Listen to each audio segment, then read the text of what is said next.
The same migraine medication can work differently depending on what the patient is told about it. In this study, a placebo labeled as migraine medicine produced meaningful headache relief, while real medication labeled as placebo appeared less effective. That does not mean migraine is imaginary. It means the clinical encounter, the words we use, and the patient's expectation can change the measured effect of treatment in a real pain condition. Hi, I'm Dr. Akihiro Ando from Tokyo, and I specialize in orofacial pain and oral medicine.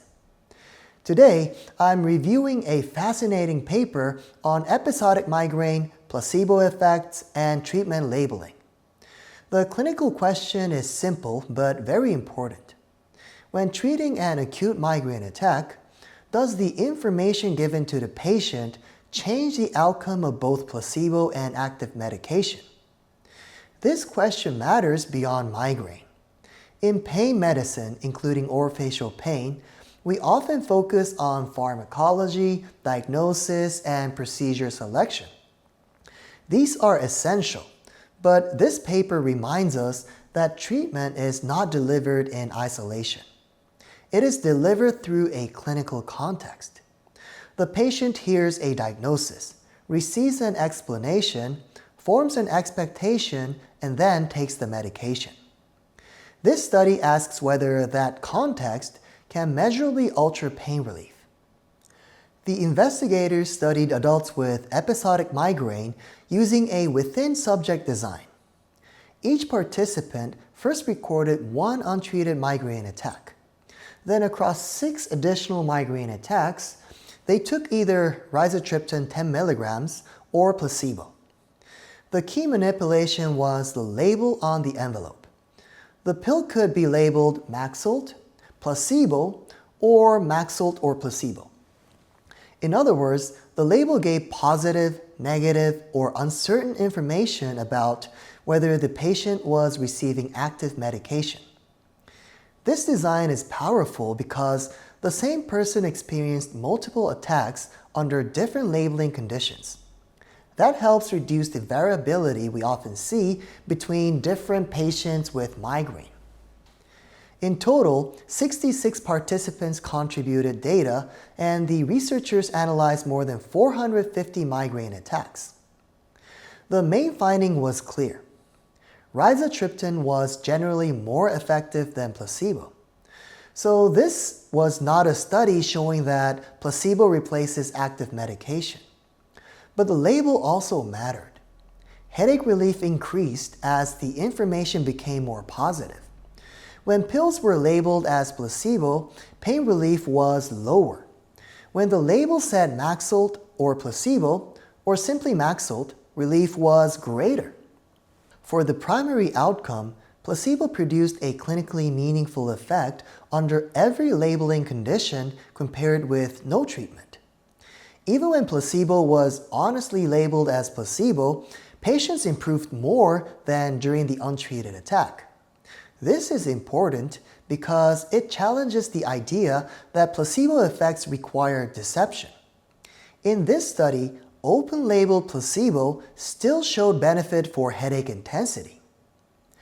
One of the most striking findings was the comparison between a real drug labeled as placebo and a placebo labeled as Maxalt. The active medication mislabeled as placebo was not statistically different from the placebo mislabeled as active medication. This does not prove they are truly equivalent. The study was not primarily designed to establish equivalence, but the result is clinically provocative. It suggests that negative information can reduce the apparent benefit of a real medication, while positive information can enhance the apparent benefit of an inert pill. Another useful result comes from the secondary outcome being pain-free after treatment. Here, the active drug was clearly better than placebo overall. About 1/4 of Maxalt-treated attacks became pain-free, compared with a much smaller proportion of placebo-treated attacks. However, the labeling effect on complete pain freedom was weaker than it was for headache reduction. This distinction is clinically important. Expectation and context may shift symptom intensity, but they may not always produce complete resolution of an attack. How should we interpret this as clinicians? First, the study supports the idea that patient communication is not just decoration around treatment. It is part of treatment delivery.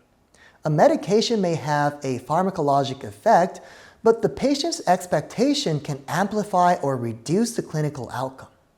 In pain conditions where symptoms are subjective, fluctuating, and influenced by attention, emotion, and prior experience, this effect may be especially relevant.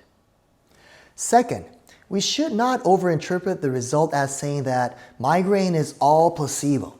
That would be incorrect and clinically harmful. Migraine is a neurological disorder, and rizatriptan had a stronger effect than placebo overall. The more reasonable interpretation is that drug effects and contextual effects interact. Good clinical communication may help patients get the full benefit from an evidence-based medication. Third, the finding has ethical implications. We should not deceive patients in routine care. This study used some deceptive labeling as a proof of concept, and the authors themselves note that this limits direct application to everyday practice. But we do not need deception to apply the broader lesson. We can be honest and still frame treatment in a way that is confident, realistic, and supportive. For example, instead of saying, "This may or may not help," a clinician might say, "This medication has helped many patients with this type of migraine, and taking it early gives it the best chance to work. It may not stop every attack, but this is a reasonable and evidence-based option." That kind of statement is truthful. It does not exaggerate, but it gives the patient a coherent reason to expect benefit. There are important limitations. The study was relatively small and focused on episodic migraine attacks in a controlled research setting. The same findings may not apply to chronic migraine, other pain disorders, or more complex patients. Also, the study did not directly measure expectation because asking patients about expectation might have made them suspicious of the labeling. So we cannot say with certainty that conscious expectation was the exact mechanism. Another limitation is that some parts of the design use deception. That was necessary for the experimental question, but it means the results should guide our understanding more than our direct clinical behavior. The practical message is not to mislabel treatments.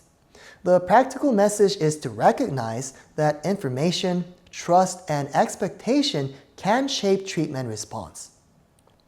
For dentists, physicians, and pain clinicians, the takeaway is highly relevant. When we prescribe a medication, provide an appliance, explain a diagnosis, or recommend behavioral treatment, our words can either support or undermine the intervention.